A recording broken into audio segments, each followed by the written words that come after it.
Welcome, all you denizens of podcast land out there. It's time for the final episode of 2024 of the Fortress of Rock. I, of course, am your humble and gracious host, the Ayatollah of Rock and Rolla, the Maestro Kevin Crane. It is episode 176 of the Fortress of Rock here on December the 27th, 2024. I hope you had a fantastic, wonderful Christmas. I hope you got all the CDs, the box sets, the massive reissues that you wanted. Now you've got to make your way through New Year's. Of course, amateur night, New Year's Eve. Stay off the roads if you can help it. But that's not what we're here for. We're not here to lecture you about bad behavior. Although, of course, rock and roll is all about bad behavior. We are here to pass along your weekly dose of rock and roll knowledge. And as always, we start off with news of the world. Our tribute to the late, great Freddie Mercury and Queen. Going to be a little bit brief here on news of the world. Not a lot going on. Makes sense. Over the holidays, things are quiet. People spending time with families, friends, yes, even rock and roll stars take time out over Christmas and New Year's to hang out with their families, their loved ones, their kids. But there are still a couple things to discuss here in news of the world. First up, LA Guns. LA Guns are back. Well, they never left. They did, but they've been back for a while. And they are one of the few performers, bands out there that are consistently putting out, yes, new music. Hallelujah to Tracy Guns and the band. A dual announcement. Music coming out on CD, digital, I'm assuming vinyl, and tour dates for LA Guns. Don't have a specific date yet, but I have been made aware it is early April for the brand new album from LA Guns, Leopard Skin. The album cover is already out there.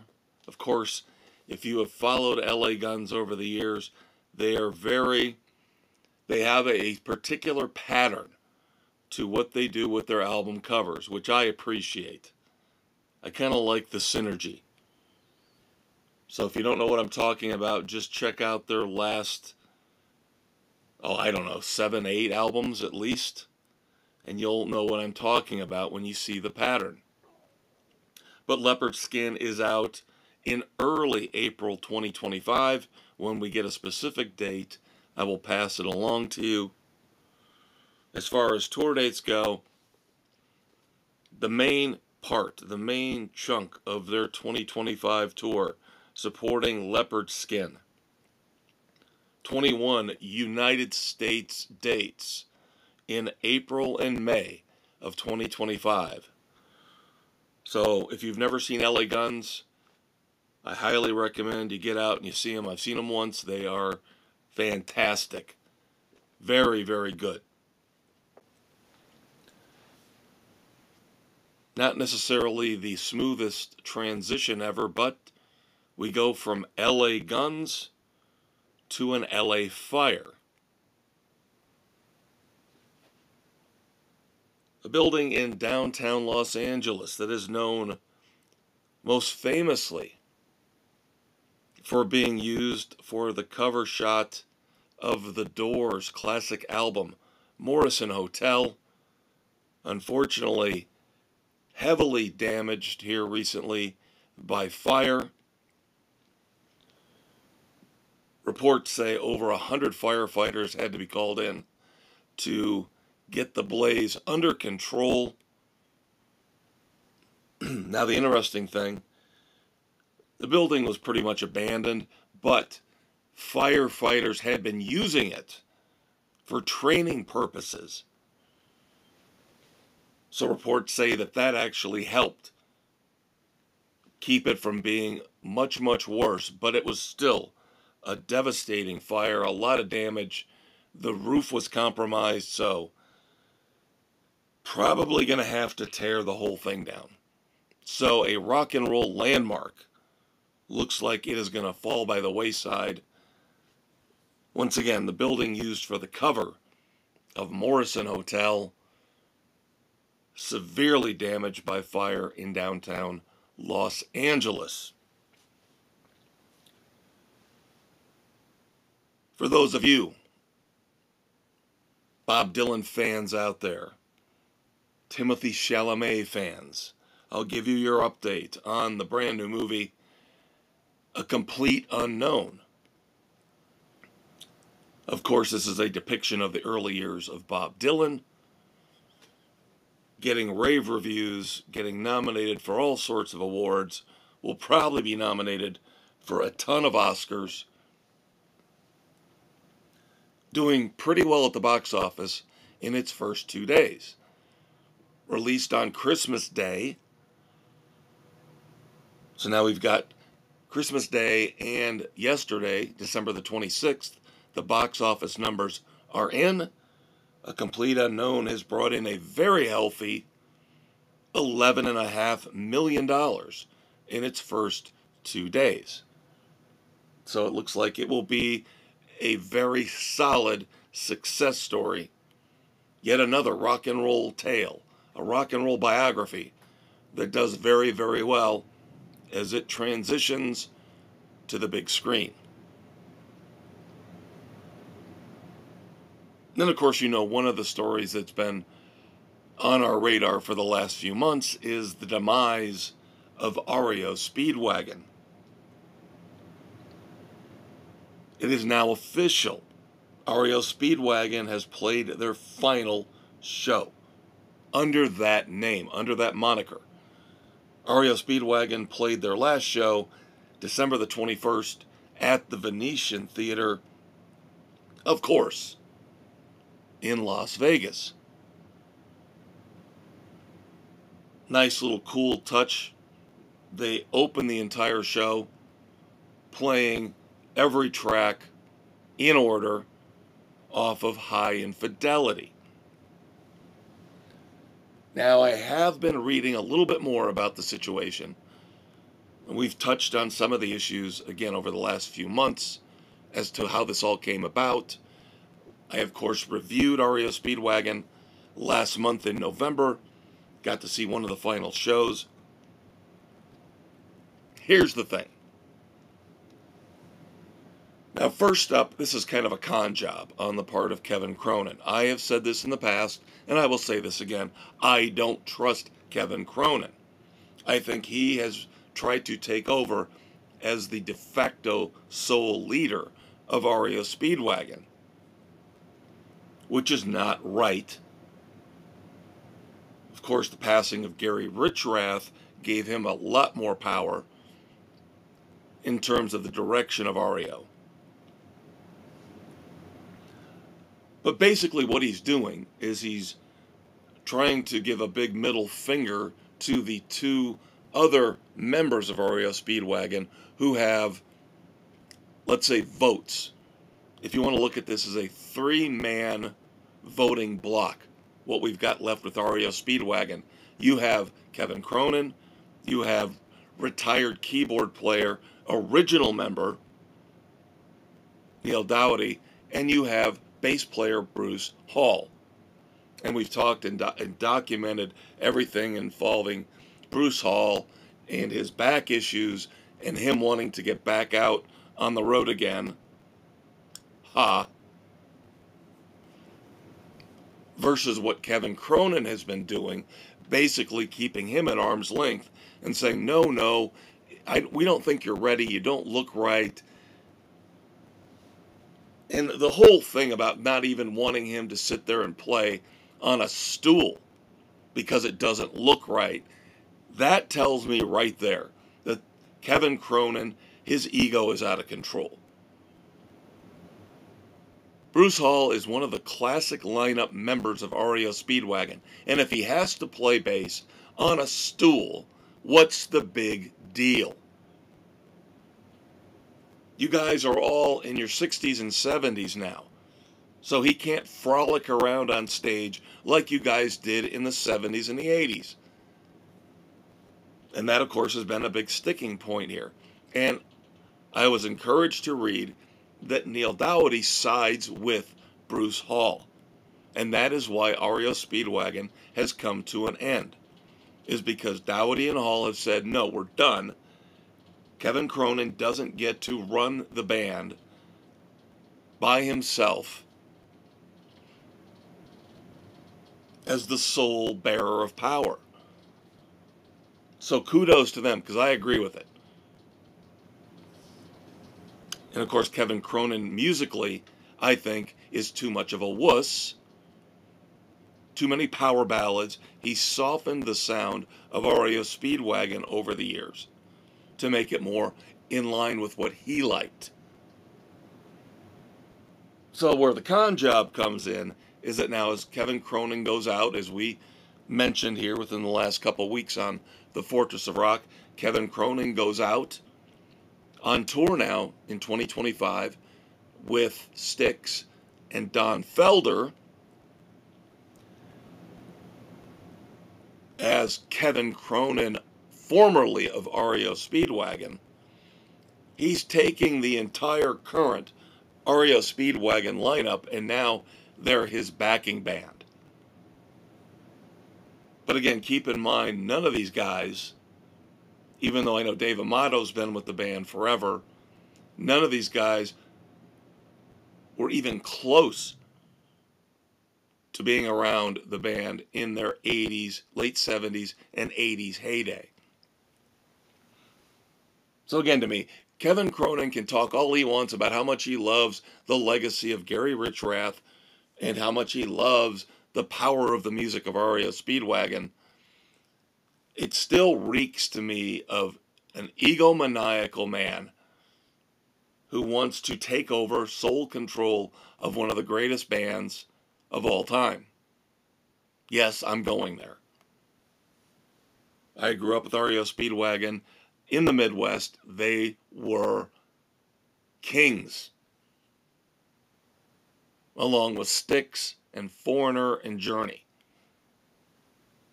Those bands loved the Midwest. We heard their music on the radio all the time. They played concerts in this area, Chicago, Detroit, Indianapolis, constantly. They knew the love of rock and roll that resides here in the upper Midwest. But I hate to see this kind of pathetic power play so late in the game, especially. You know, this isn't David Lee Roth leaving Van Halen at their peak. Tragic in its own right, but still. Kevin Cronin, at this late stage in his life, for him to be saying, no, no, no, REO's mine, REO's mine. And if you guys don't let me have it, I'm going to take my ball and go home. Or take it back out on the road and just call it Kevin Cronin's band. Sorry, I just am not a fan of his. Again, power ballads, few and far between are the power ballads that I really like. And he softened the sound of REO Speedwagon. Yes, made a lot of money, made them radio friendly.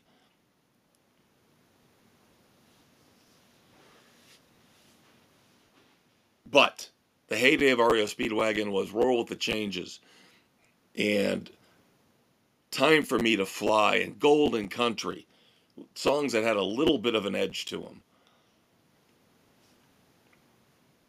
Not Can't Fight This Feeling. Ugh. Finally, in News of the World, before we move on to our breakdown segment, one moment of silence. Of course, if you've listened to any episodes here on the Fortress of Rock, there's a very good chance that you know about my affinity for disco. As I grew up in the mid-70s into the early 80s, my formative years of listening to music when I was 10, 11, 12 years old were during the disco era. So I do love Casey and the Sunshine Band and all of those bands. And especially Chic, Le Freak, Good Times. Unfortunately, one of the female lead singers for Chic, now they're most well known, if you say Chic, anybody who knows music will say Nile Rodgers, first name that comes to mind. But you had female singers and you had the male singers and players in the band. And unfortunately, one of the female singers, Alpha Anderson, recently passed away, leaving us to go to that great glitter ball in the sky. Like how I did that? I kind of like that. I might keep that for later use. But thoughts and prayers to the Chic family, and the family and friends of Alpha Anderson. But that's going to do it for News of the World. I got my REO Speedwagon rant in. So now it's time to look at new music, new things going on in the world of music. And we've got a little bit of a mixed bag for you this week. We've got an EP to review, and we have a documentary to break down for you. Breakdown, of course, segment 2, our tribute to the late, great Tom Petty and the Heartbreakers. All right, so before we get started, I will once again, as I seem to be doing every week here for the past month or two, apologize. I don't know what I've got that's been hanging on for so long, but I am just coughing every once in a while, and I apologize. I feel fine, but it's just getting old, I guess. Maybe I've got a minor bronchial infection that I can't get rid of, and I should give up being stubborn and go to the doctor and get some kind of antibiotic. But I keep trying to tough it out, and it's obviously not working very well. But I will continue to be your rock soldier and push through this and continue to give you the best possible weekly rock and roll podcast possible. So we start off here in Breakdown with Wilco. Wilco is a very polarizing band. I probably give them a lot more attention than many people would expect, as I am really a child of the late 70s and early 80s classic rock and hair metal era. But I'm not a music snob, even though my daughter loves to call me one. I do like different types of music. And that's what Breakdown is going to be about this week. We're going to showcase a couple different sides of the Maestro's musical tendencies. Now, we've already referenced disco, so now we move on to Wilco. Wilco, of course, called by, the critics, Rolling Stone, whoever, alt country is the label they get. And Wilco is an acquired taste. I will fully admit this. Wilco is not for everyone. And I am not trying to say that. Believe me, I am not trying to say that in a way that is degrading anybody out there who does not like Wilco or does not want to listen to Wilco. I am not one of those people. I am not one of those people who goes, you just don't get it. I hate people that do that. That is not what I'm doing here. All I am pointing out is that Wilco is different. And believe me, I don't love everything they have ever put out. I have most of their catalog. And, Yankee Hotel Foxtrot is a masterpiece. That is probably their pinnacle by far, their high moment where everything they do, all their quirks and their foibles and their eccentricities all work together in synergy with the state of the world at the moment it was released. But there are other albums of theirs that put me to sleep and bore me to tears with occasional flashes of brilliance. So, that being said, their new EP, Sun Cool Shroud, leftover songs from the sessions from their last album, I believe that was Cousin.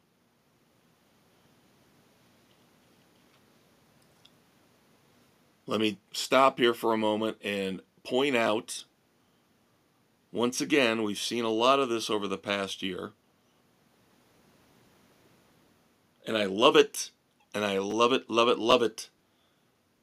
Bands digging into their archives and putting out this music. U2, of course, most notably as of late. And now Wilco doing the same thing.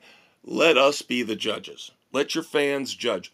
If we love your music, we want to hear more. And we understand it's not what you approved. I don't know if that's the right word, but you made your creative decisions on what particular album we're dealing with.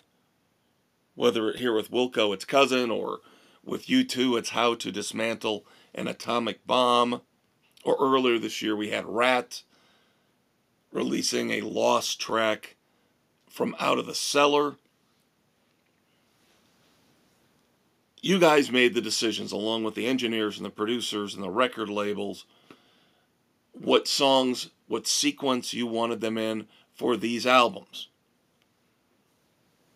But kudos again to the bands, the performers that are going to let us listen to the songs that didn't make the cut.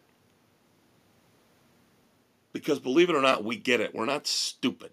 Yes, there are plenty of stupid people out there, as the Refreshments in Banditos beautifully have pointed out a couple decades ago. The world is full of stupid people. But we, here on the Fortress of Rock, you and I, are not among them. So hopefully these bands and these performers understand that let's let the fans, intelligent as they are, let's let them listen to this stuff, and let's trust that they understand the context, that we put an album together. We were going for a specific sound, a specific theme, and these songs didn't quite fit, but some of them are still pretty damn good.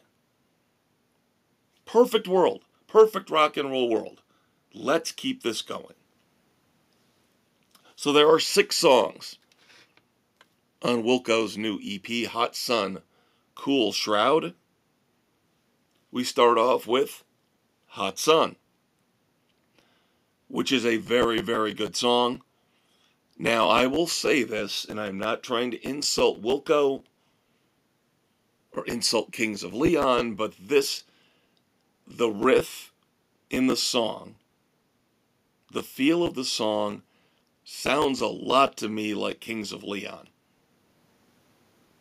Now, maybe you could say, oh, Kings of Leon are influenced by Wilco, or maybe Wilco picking up on some current influences, whatever the case may be. Listen, here's my project for you, the loyal Fortress of Rock listeners.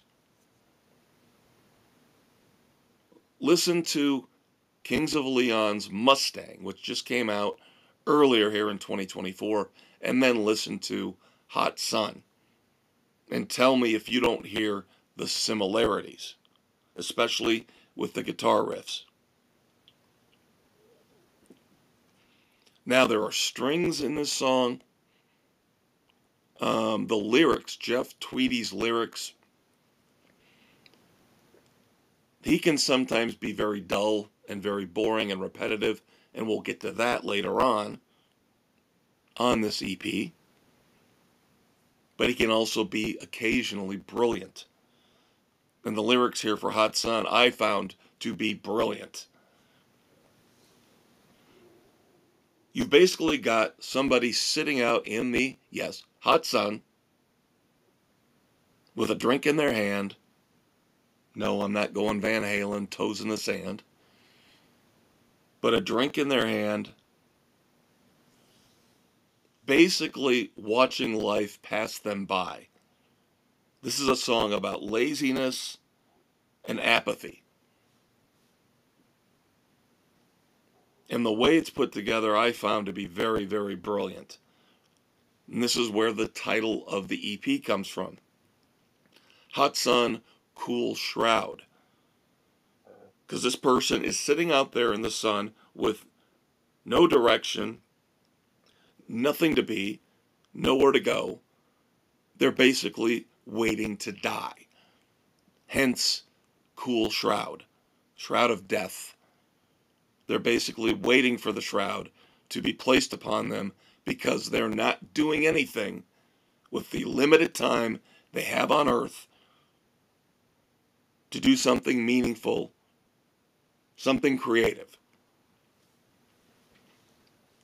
You guys listen to the song and let me know. You can drop a comment on Spotify or on our Facebook page. But I think these lyrics are great. Now, of course, Wilco, this is what's maddening about Wilco, is Wilco can be self-indulgent.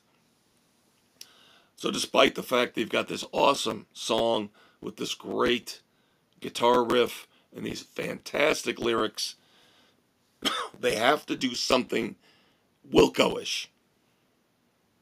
Which means they have to have this weird, chaotic guitar solo interlude towards the end of Hot Sun that sounds like a 3-year-old picked up Daddy's electric guitar and started strumming it for about 30 seconds. And I know there are performers like Neil Young and other bands that do this, and it's the biggest insult to the fans, in my eyes, in my ears, that you can imagine, because they're basically saying, we can do anything we want, and you are a stuck, captive audience. And even if we're going to play this awful, screechy, nonsensical, non-structured guitar solo in the middle of this great song, oh, well, that's just us being quirky and creative. And the critics fawn all over this garbage. Well, I don't. And this is why Wilco is not one of my favorite bands. I like them. But they will never be one of my favorite bands because of stuff like this. Yes, I almost said a bad word. But of course, we keep the Fortress of Rock clean so the kids can listen. And we'll bring this back in later, because this isn't the first time or the last time that Wilco has done this. So as we keep in mind that this 6-song EP are pieces, shards, incomplete songs, instrumentals, that kind of thing, we move on from the Great Hot Sun. Basically what I'm telling you guys, take this for what it is. Okay, it's not a full-fledged album. Take it for what it is, because track 2, Livid, is a short instrumental. But it has got, as opposed to the chaotic, weird solo at the end of Hot Sun, Livid, a lot more intense, cool, structured guitar in a very short instrumental. I would almost say it's a melt your face off type of solo, to the point where it's even got notes and tones that remind me of laser effects, laser beams. Again, you listen to it and let me know what you think.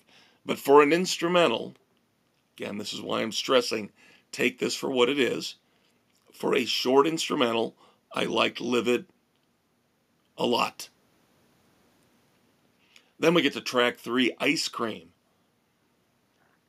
Now, Ice Cream is a little bit more of what you would expect from Wilco in the quote-unquote alt-country vibe. It's a plaintive breakup song. But once again, Jeff Tweedy's lyrics are great on this song. Now, I'm paraphrasing here, but tying the title in, one of the lines is, "You used to think I was as cool as ice cream." That's a pretty cool line. Sorry. Don't want to use the word cool too much. But it is a solid, plaintive, again, breakup song about two people that used to think that each other were the be-all, end-all, and then, of course, as the song progresses, things go downhill. They're obviously no longer together. So the lyrics are the highlight here. The song itself is a little dull. The music, let's say, the music is dull here in Ice Cream. But overall, I would say this is a good song. And then we keep the positivity going with track 4, Annihilation. Now, this is where I would say it's almost the opposite of Ice Cream, the preceding track, where the lyrics aren't anything special, but musically, this song is by far the best on the album. It's right up there with Hot Sun. This has got another fantastic earworm guitar hook that's just ridiculously cool. Oh, there we go again. I promise I won't use the word cool anymore, even though we're talking about Hot Sun, Cool Shroud. I might have to use it again at the end to summarize. Please forgive me. But Annihilation is awesome. Annihilation, it's tough to pick between Hot Sun and Annihilation. Both of those songs. I sit here, and I've listened to Cousin. I sit here and I wonder, how did those two songs not make it onto the album? But again, the artist, the creator, gets to choose. They know what they're going for. They know the theme and the feel that they want. But this is why I want to hear this stuff. Even if you have to release a short EP, let us hear it. Now, the final 2 tracks are when this kind of gets a little weak. Now, track 5 is another short instrumental called Inside the Bellbones. It's got some interesting interplay between percussion and acoustic guitar. It's not the worst thing I've ever heard, but unlike Livid, I don't know, it didn't seem to serve much of a purpose. It's a space filler. It sounds like a leftover song idea, a shard of an idea that never got fully formed in the studio, which is fine. It's what you would expect. And then the last song on Hot Sun, yes, Cool Shroud, is Say You Love Me. And now this song, along with Ice Cream, are the closest to what I would call the normal Wilco sound. The normal Wilco sound a normal Wilco song. Again, a little bit slower tempo, a little bit more plaintive. We've got strings here. We've got piano here. Lyrically, not the best. Not the best work from Jeff Tweedy. A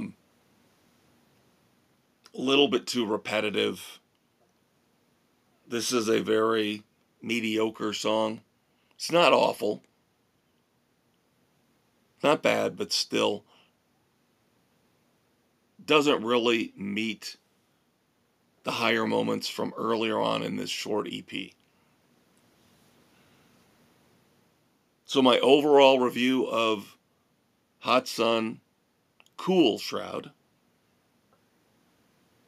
it's 6 songs. We're looking at what? 20 minutes, roughly, give or take. Because you got 2 short instrumentals. For what it is, again, take it for what it is. You go in knowing it's an EP. You go in knowing these are leftover tracks that didn't make the cut for the last album. If you can get beyond that and just take this as like an artifact from the recording sessions for the last Wilco album, I think it's definitely worth listening to. I recommend it.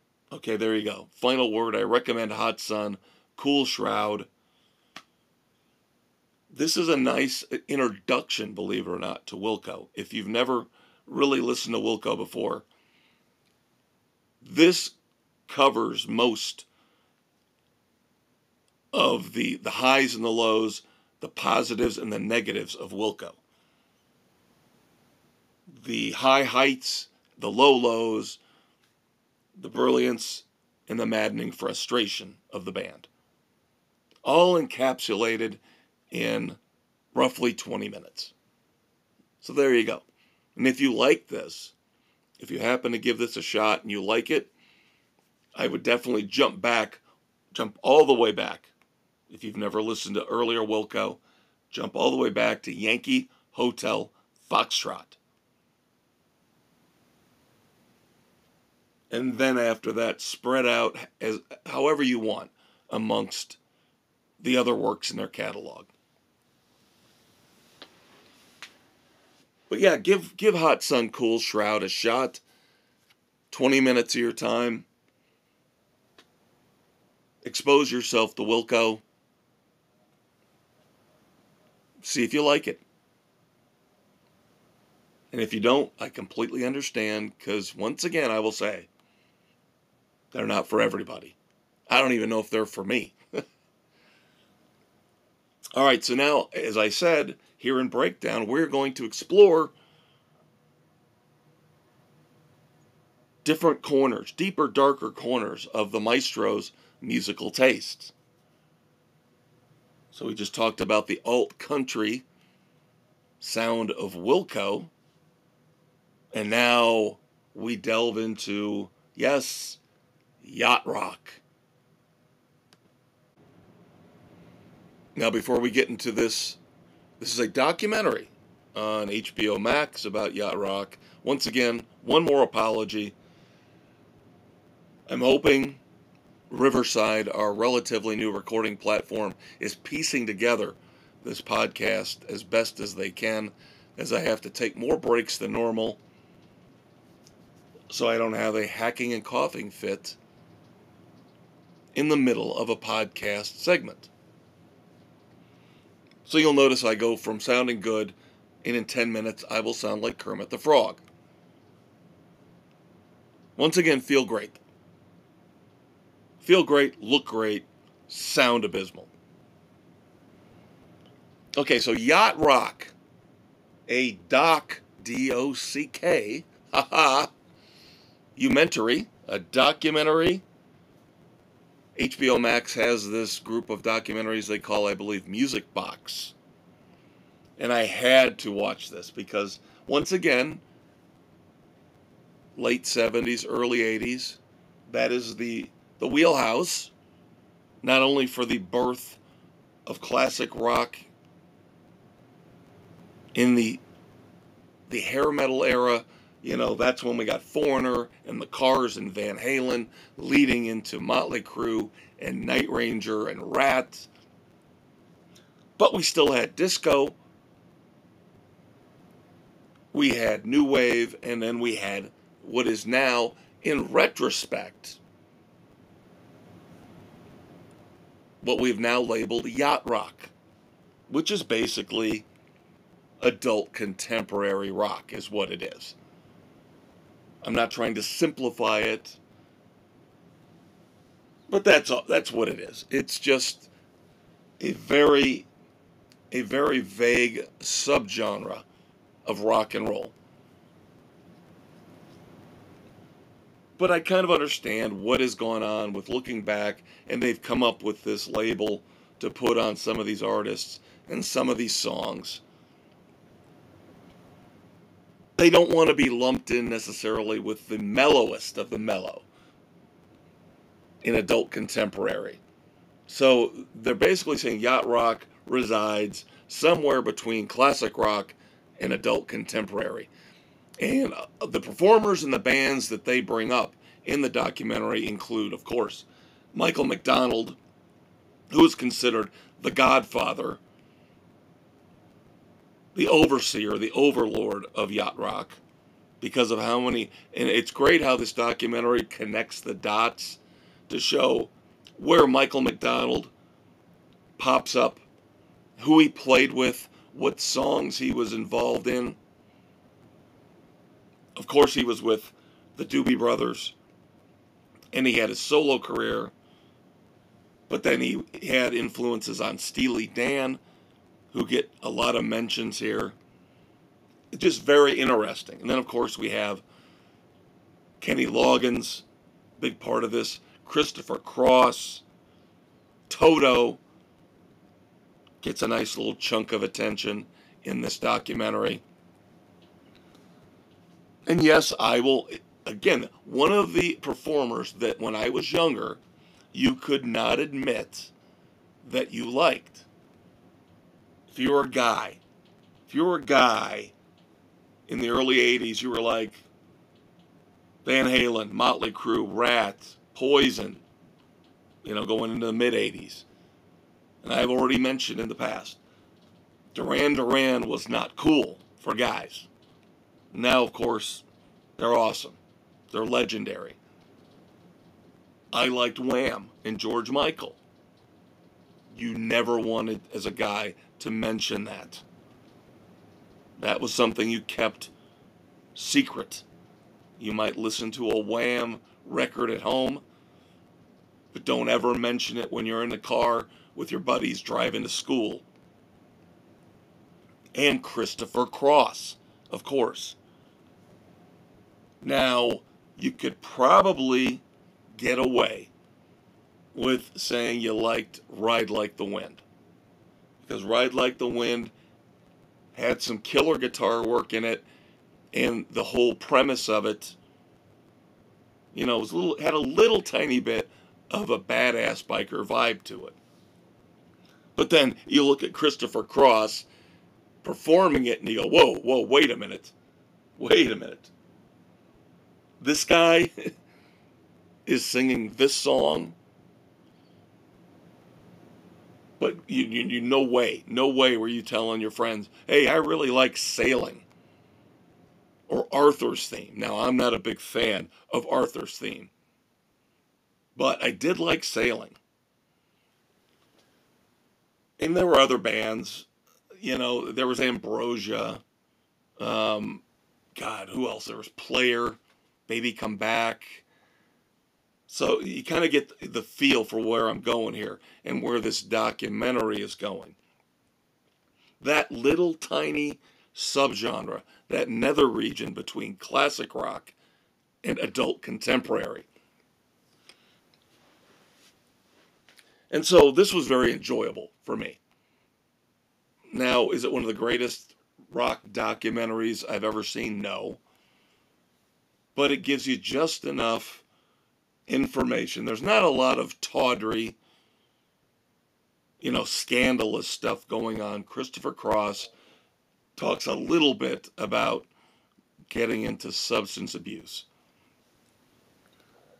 But thankfully, it seems like a lot of these documentaries that have come out over the last year or so are focusing more on the music and the music business than the scandal rag stuff. And I'm fine with that. And then coming up in a couple weeks, we will have another rock and roll documentary to review for you, which might actually delve a little bit deeper into scandal. But you're going to have to hang out until segment 4 to hear more about that. So I basically told you the main performers that get the most attention here in this Yacht Rock documentary. It's Steely Dan, Toto, Kenny Loggins, Christopher Cross are the 4 main focal points. And then you get some of the other bands mentioned. I believe you get a brief mention of England Dan and John Ford Coley and Seals and Crofts. But just embrace it. Just embrace it and enjoy it. You still need to listen to different types of music. You can't bang your head all the time. You just can't. And you guys should know by now, I would say 80%. 80% is hard rock. Whether it's more current stuff like Jack White, going back to Nickelback and Godsmack, and then of course, any band, any rock band from the 70s or the 80s. But every once in a while, nothing wrong with listening to some disco, some old school R&B. Just the other day, I listened to Bobby Darin. I got obsessed with Mac the Knife. Oh, the shark bites with its teeth, babe. Did I mention that last week? If I did, I'm sorry. I don't mean to repeat myself, but I'm just trying to show you how it's okay to listen to other musical genres, even though I have mine that I despise and I hate, and the ones that my daughter will label me a music snob for because of my disdain for country music.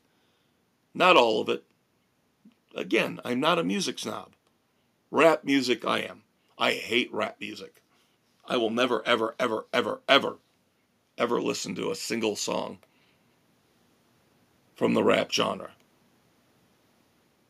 Unless we go back to Tone Loc or the Sugar Hill Gang. That's it. That is it. Country music, you have to take me back. Currently, all I'll listen to is Darius Rucker. Otherwise, you got to take me all the way back to old school Alabama, Kenny Rogers, Waylon Jennings. That's it for me when it comes to country. Sorry, a little bit of a tangent here. To try to prove my point about Yacht Rock. It's okay. Listen to different stuff. Don't let your friends, I would hope at this point in time in our lives, if you're even remotely close to my age, we don't let people tell us what to do, what to listen to. Right? We're grown-ass adults. No shame in listening to whatever we want. Within reason. But I'm not a music snob. So if you have HBO Max, please check out Yacht Rock, a documentary. Again, a great little overview of some of the more mellow music that came out in the 70s and the early 80s. And I will say one final note on this before we get Doc Brown rocking and rolling in the garage here at the Fortress and getting the DeLorean fired up to 1.21 gigawatts for I Want to Go Back. I mentioned that this documentary talks a lot about Steely Dan. Now, one of the things, and I've always said to you guys, and we'll talk more about this in a few minutes, when I research every episode, I tend to learn new things, which is what life should be all about. You should never stop learning. You should never stay in a rut. You should always learn, expose yourself to new things until the very last day you're on this earth. So the Steely Dan thing, right? My mother, this is kind of a full circle moment here. My mother, one of the first, she was big into music. God bless her. She was big into music. She was a big influence on me, pulling me into the world of music. Many other flaws, but God bless her for exposing me to pop music at a young age. But I remember she loved the song Peg by Steely Dan. And so now, coming full circle, watching this documentary, they make a very big deal about talking about the album that Peg was on, Asia. Arguably Steely Dan's most important, most popular album. But they talk for a few minutes in this documentary about the technical wizardry behind it. And you get to hear a lot of people in the know in the music business talk about how this could be the greatest album of all time when it comes to its technical precision, how it's produced, how it was engineered. So what I'm going to do at some point, I won't subject you guys to it because it's an old album, but I am going to dig back in and listen to Asia and see if I can find out why it is so widely praised for all of these aspects I just mentioned, all the technical aspects. But again, something I learned, something to pull from listening to this music or watching these documentaries. Now, maybe you guys watch the documentary and you say, hey, maybe I need to go out and buy Christopher Cross's greatest hits, or buy now that's what I call a Yacht Rock CD. Who knows? Who knows? A Toto. Get Toto 4. My God, if you don't own Toto 4, get Toto 4. Afraid of Love, one of the greatest rock songs of all time. Everybody thinks of Rosanna and Africa on that album. Afraid of Love is a killer hard rock tune. All right, Doc Brown staring at me saying, let's go, let's go. The car's warmed up. So I'm heading out to the garage right now, leaving the studio, getting ready to buckle into the rock and roll DeLorean. We're going to get it up to 1.21 gigawatts in the rock and roll time stream for I Want to Go Back, our tribute to the late, great Eddie Money, as we look back at anniversaries of classic album releases, birthdays, and moments in rock and roll history. But of course, first up, I need to take care of business as Doc Brown gets us up to speed. Now, a lot of these, the rants and the side tracks, the tangents, that's all me. That's all me. But the basic core stories, especially here in segment 3 and in segment 1, News of the World, I have to get those from somewhere. Memory only goes so far. And then I have to research and get specific details. And like I said, maybe learn something along the way. So my 3 main sources for the stories you hear on the Fortress of Rock are ultimateclassicrock.com, thisdayinmusic.com, and when we have news about Van Halen, which we often do, vanhalennewsdesk.com. And then, of course, you found the Fortress of Rock somewhere. Otherwise, you would not be listening to the dulcet tones of my voice that needs an iron lung as I partake of a beverage to try to get me through. You can find us many different places. You have options and choices. The Fortress of Rock available every Friday night. New episodes. And then, of course, all of our back catalog of episodes. Spotify, Pocket Casts, Apple, iHeartRadio, Overcast, Amazon Music, Castbox, Audible, and Good Pods. Pick and choose. You choose your favorite and then dive in to current and past episodes of the Fortress of Rock. Then, of course, we have our Facebook page. Not on X, we're not on Instagram, but we are on Facebook. Two fun things we do every weekend. If you don't know this by now, let me fill you in. Let's go backwards. Sunday. Every Sunday, I will give you a new music video off of YouTube. We got to keep new music alive. We've got to listen to new music. We've got to buy new music. Otherwise, there's no motivation for a lot of these performers, sadly, to continue to put out albums and songs. So every Sunday we highlight a new song. It's going to be tricky here for a while because there's not a lot of new music out there around the holidays. I'll get us through, though. I already have a video lined up for this Sunday. And we'll talk more about that again at the end of the episode.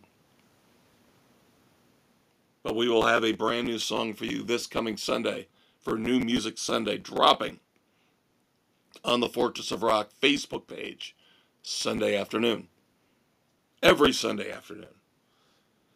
And then every Friday night, right around the time we post and drop the brand new episode for the podcast for the Fortress of Rock.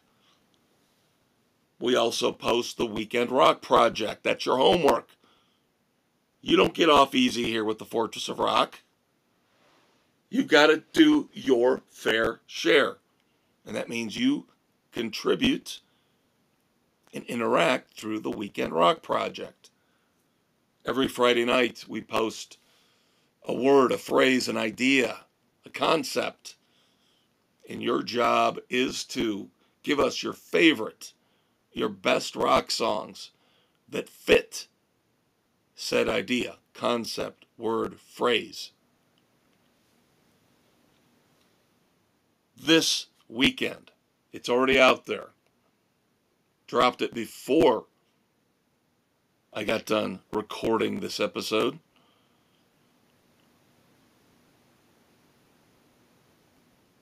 We've got a conundrum. We love our alone time. We love our me time, right? But then at the same time, we love to socialize. We love to hang out with our friends. Maybe in our family. Maybe, possibly, sometimes with our family. So you got to reconcile me time versus time with everybody else, socializing. So what we want your favorite songs that feature one, two, or all three of these words. Alone, lonely, or together. 3 words, and 3 words only. Don't push me. Some of my friends will push me. They'll jump on and put stuff out there, and I will veto their choices, and I will call them out and say, no, that does not fit. And in this case, I will be very strict. 3 words only. Alone, lonely, together. Give me your best songs that feature one of those words or more. If you can find me a song that has all 3, I will give you the awesome triple crown, fantastic 2024 Weekend Rock Project Award of all time. All right, so now let's move on. We're up to 1.21 gigawatts. Doc Brown has got his hands off the wheel. He's got us on autopilot because we are good to go.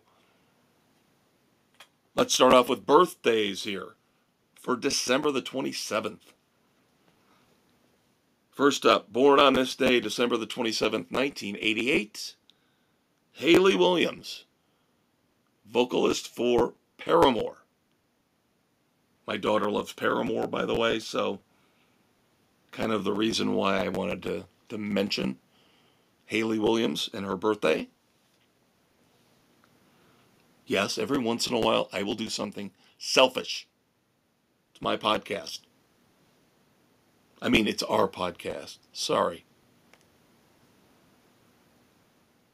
Born on this day, December the 27th. Now we drop all the way back from 1988 to 1952. David Knopfler, of course, brother to Mark Knopfler. And of course, David Knopfler was one of the founding members of Dire Straits, played rhythm guitar. Of course, Mark Knopfler, lead guitar, one of the top 3 guitarists of all time, in my humble opinion. Now, you had the brotherly stuff going on. We've seen it with the Black Crowes, and we've seen it with Oasis. Dire Straits was not immune. Mark and David Knopfler did not get along. So before the recording of their classic 3rd album, Making Movies, David Knopfler left the band. So technically, he is only credited with being in Dire Straits for the first 2 albums, Dire Straits and Communique. Born on this day, December the 27th, 1950, Terry Bozzio. Now, Terry Bozzio has a very interesting and eclectic mix of performers and bands he worked with. Now, if you recognize the last name, that's because you're probably a child of the 80s and of MTV, like me. Because he was married to Dale Bozzio, lead singer for Missing Persons, who were omnipresent for a while on MTV back in the 80s. So Terry Bozzio played drums for Missing Persons, worked a lot before that with Frank Zappa, and for me personally, again, I learned something. I'd forgotten this. I knew this, but I'd forgotten it. I needed a refresher. I needed a kick in the pants. Terry Bozzio, for a couple years, Terry Bozzio was a member of the Knack. And you guys know the Knack is one of my favorite bands of all time. Terry Bozzio was in the Knack for a couple years. He was with them when they recorded their album Zoom. Now, I will say, this is not a knock on Terry Bozzio, but Zoom is probably my least favorite Knack album. It's a little too much of a retrospect in terms of the sound. It harkens too far back to the pop stylings of the 50s and the early 60s for me. Not enough of the edgy, harder rockin' stuff that we got on Get the Knack and many of their other albums. So, still, a mediocre Knack album is still better than 99% of the garbage that's out there. And Terry Bozzio was the drummer for the Knack in that Zoom era.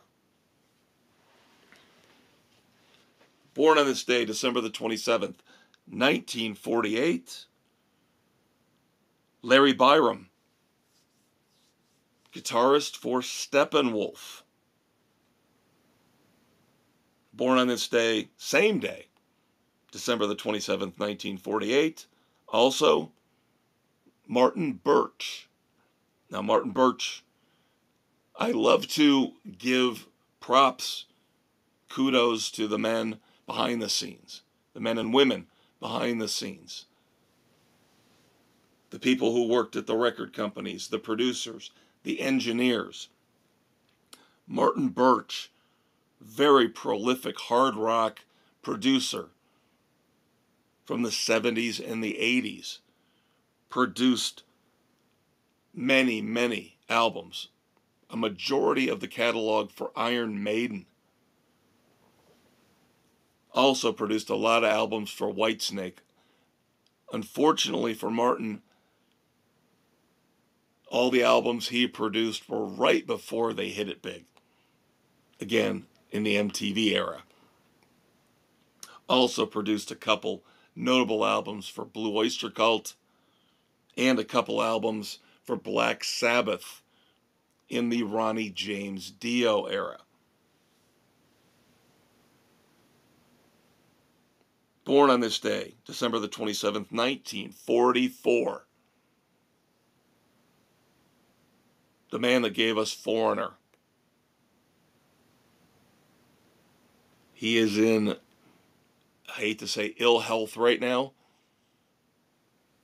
but he is a rock and roll warrior, and he got to see his band finally get into the Rock and Roll Hall of Fame. Deservedly so. Mick Jones, guitarist, leader of Foreigner. And finally, born on this day, December the 27th, 1941,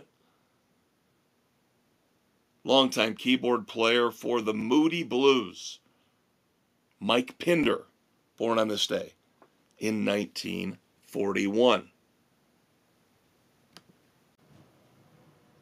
So now we are on to anniversaries here in I Want to Go Back. Starting off with December the 27th, 1980.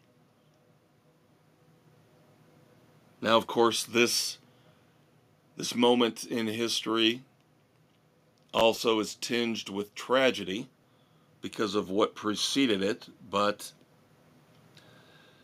on this day in 1980, John Lennon and Yoko Ono ruled the U.S. music charts. On this day, Double Fantasy was the #1 album in the U.S., and the song Just Like Starting Over was the #1 U.S. single. Of course, as you all know, this was all kind of a reaction, I'm not saying completely, but kind of a reaction to the tragic murder of John Lennon. On this day, December the 27th, 1978, Chris Bell, co-founder of the influential band Big Star, died in a car accident.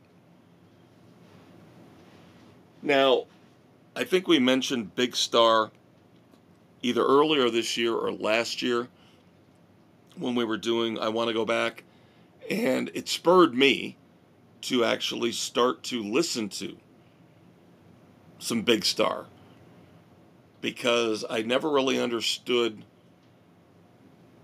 the appeal. I never understood why they were considered so influential. Of course, the Replacements have a song called Alex Chilton, who was the leader of Big Star. and many other bands cite Big Star as being very influential. And I listened to some of their music. It didn't really do it for me. Sorry. But then again, different strokes for different folks. If it influenced those great performers and bands, fantastic. This is why I will always mention to you smaller bands, smaller performers, or less popular performers that I like, that have influenced me and given me great memories, because it's like this for everybody. There are different songs, different albums, different performers and bands that really connect with us. On this day, December the 27th, 1975,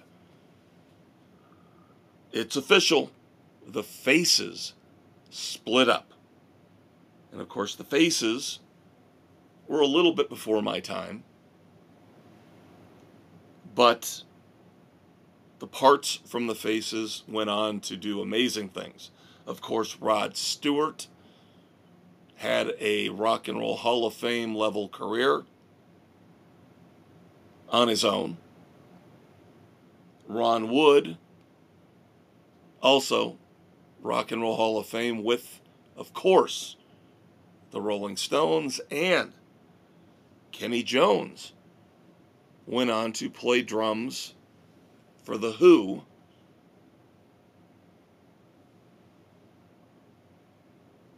after Keith Moon's untimely passing. On this day, December the 27th, 1970, George Harrison's My Sweet Lord was the #1 song in the U.S. And then we'll do a double dose of chart news for 1969. You know, I'm a sucker for chart stuff, Billboard stuff. So, December the 27th, 1969, your #1 album in the United States was Led Zeppelin II. And you want to talk about a stark contrast. Now, both are great, Led Zeppelin and this song that was #1 on the singles chart, but very different musically. So whereas Led Zeppelin II was the #1 album in the U.S., on this day in 1969, the #1 single was Diana Ross and the Supremes, Someday We'll Be Together.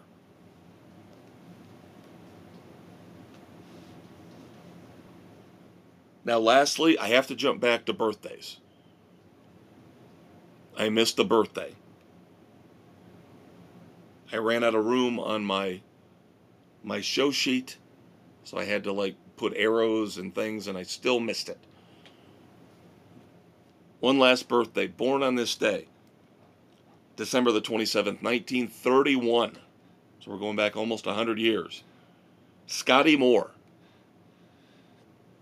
guitar player for Elvis Presley, who played on some of the King's biggest hits and was with him for a long time. I want to say about a decade and a half at least. So there you go, kids. There is I Want to Go Back for this week, for December the 27th, our final journey into the rock and roll time stream for 2024. But it's not like it's closing. We'll just do it all again starting next week in 2025, because time marches on. Doc Brown settling us in here in the garage at the Fortress of Rock. We're pulling the drawbridge up over the moat, shutting everything down for the night. I might indulge in finally starting to watch the new season of Squid Game on Netflix. But before I do that, we're not done yet. as I saunter back into the studio at the Fortress of Rock. We've got one last segment left. Wrap it up. Our tribute to the fabulous Thunderbirds, where we look to the future. We've already covered the present and the past. Now we look to the future. So we've got the next 3 episodes mapped out for you. And there's a lot of good stuff. I know I've been a negative Nancy, saying, oh, don't expect a lot because, I don't know. We're going to have to piece things together. And it always falls into place. It always works out. Look at this week. A month ago, I had no idea what we were going to do. And then we got Wilco and we got the Yacht Rock documentary. Next week, this will be a big time focal point, big moment in Breakdown. And this will take up the better part of half an hour, I would say, which is normally what I allot for everything in Breakdown, but just this one review. I will finally give you my review of Alex Van Halen's memoir, Brothers. I have finished it. I am ready to discuss next week. The first episode of the Fortress of Rock for 2025. Appropriately, we will start off Breakdown with Van Halen. Alex Van Halen's Brothers. Episode 177. Friday night, January the 3rd, 2025. In 2 weeks, I mentioned there was another documentary coming.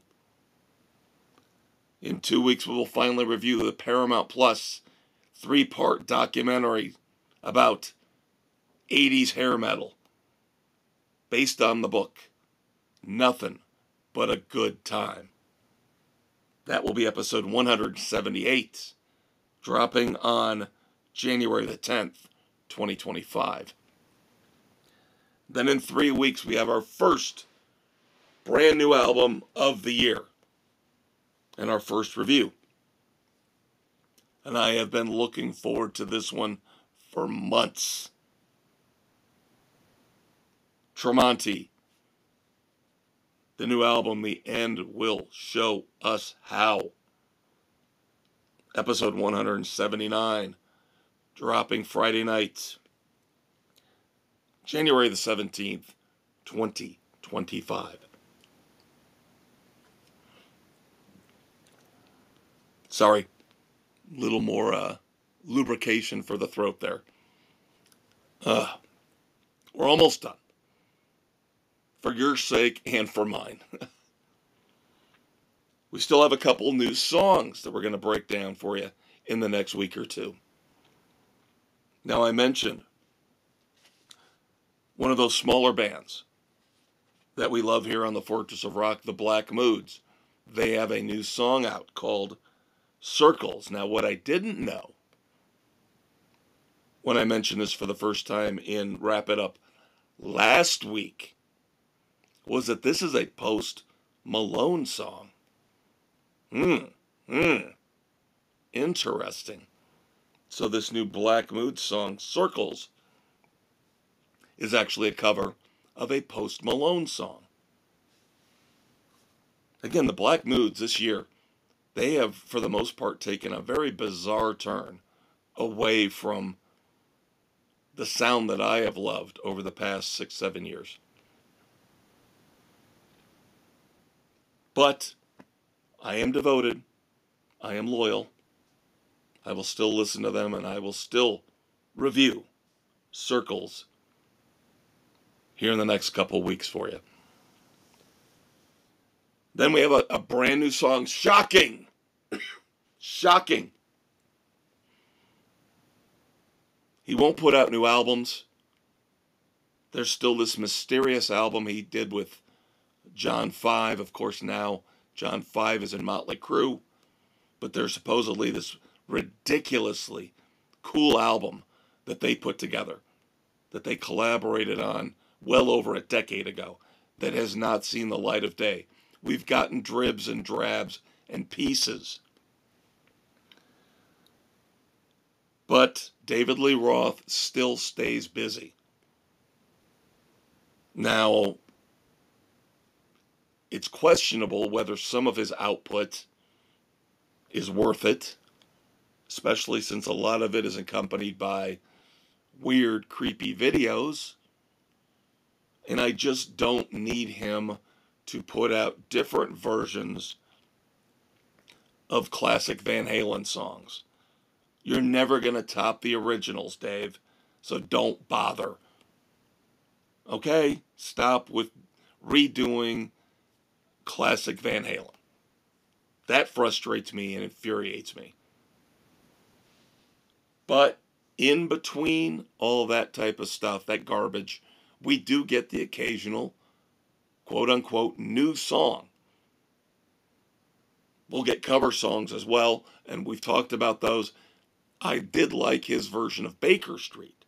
If he wants to do interpretations of other artists' songs outside of Van Halen, I'm fine with it.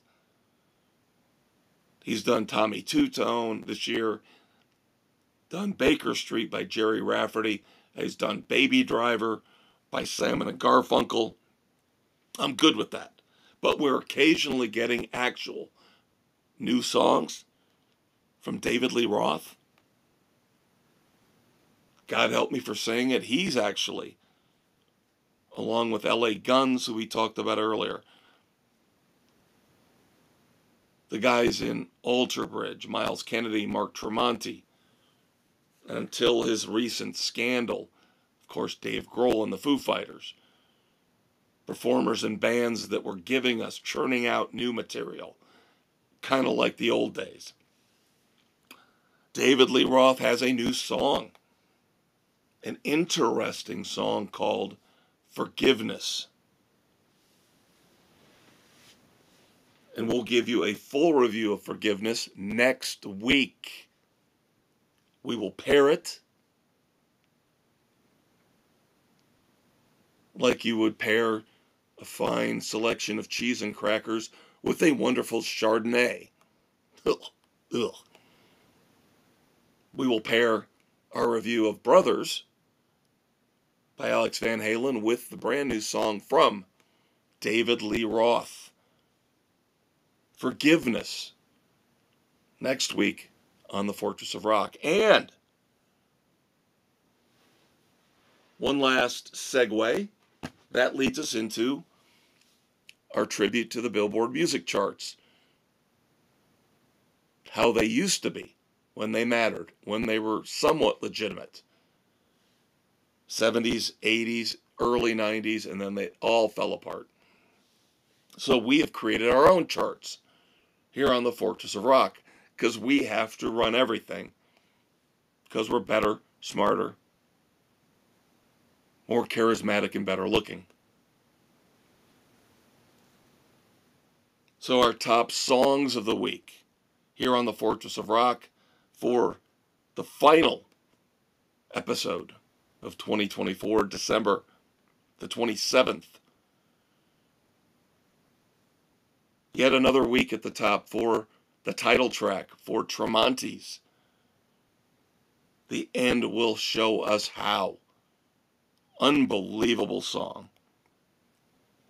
Just tremendous. I will not let this song fall through the cracks because it's been released in this nether region at the end of 2024, but the album comes out in 2025.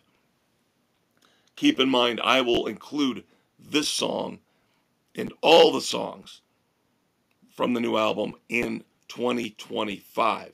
So it might take 12 months, but don't be shocked if this song and one or two others from this album appear in our top songs of the year countdown at the end of 2025. But for now, at the end of 2024, the title track from the upcoming Tremonti album, The End Will Show Us How is number one again, along with, yes, wait for it, finally the payoff, the new song from David Lee Roth, Forgiveness. Your number one album, it's an EP, it's a no-brainer. Obviously been listening to Hot Sun Cool Shroud by Wilco more than anything else. So a little bit of a rarity. An EP tops our charts here on the Fortress of Rock as the number one album of the week. So you recap, top album, Hot Sun Cool Shroud by Wilco. Top songs, David Lee Roth's Forgiveness, and once again Tremonti's The End Will Show Us How. And that is going to do it for the Fortress of Rock. I'm happy because my voice is fading yet again, and you're probably happy because you don't need to hear it fade out anymore. I only hope that in 7 days when we do this again, I'm back to 100%, because if I'm not, I literally might go insane. This has been well over a month of this, and I can't take it anymore. Ugh. But I'm appreciative and thankful to you, all of you, for hanging out with me on another Friday night. Have a safe, enjoyable, fun New Year's. If you can, avoid amateur night, December the 31st. Hang out with your friends, your loved ones. Stay home and drink if you want. If you want to indulge, stay home, or make sure you have got a clear designated driver who will not cheat and will not indulge. Be safe, protect yourself, your family, and everybody else out there. I am the Maestro, Kevin Crane. You are who you are. Love the ones you're with on New Year's and throughout 2025. Until we talk again in 7 days. Peace out.